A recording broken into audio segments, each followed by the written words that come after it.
ఒక్క విషయం చెప్పాలంటే మా రాఘవేంద్రరావు గారు ఒక వటవృక్షం.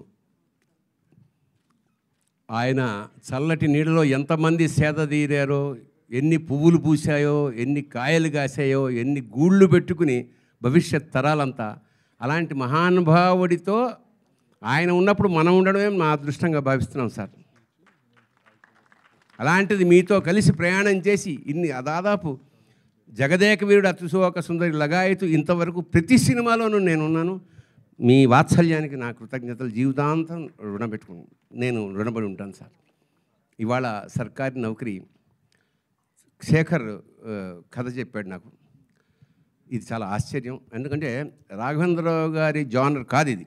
చాలా కొత్తగా, చాలా రియలిస్టిక్గా ఒక సమస్యని చాలా అది బోల్డ్ సమస్య, చెప్పుకోవడానికి వీల్లేదు.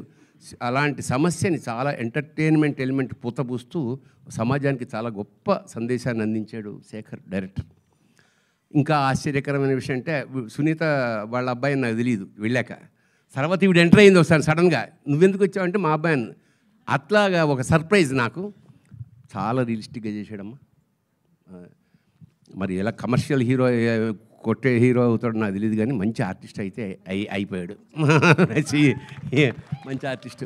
ఆల్ ది ఆర్టిస్ట్ రియలే మేమందరం చాలా ఎంజాయ్ చేసే. ఇతను కూడా ఈ కొత్త కుర్రాడు శ్రీకాకుళం నుంచి వచ్చాడు, మా కామెడీ చాలా బాగా చేశాడు.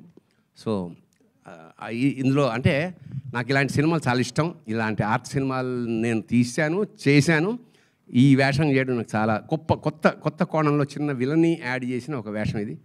సో ఖచ్చితంగా ఇది జనం ఆదరిస్తారని మనస్ఫూర్తిగా నమ్ముతూ శుభం భూయాత్ శివోహం. Thank you so much sir. And అలానే ఈ మూవీ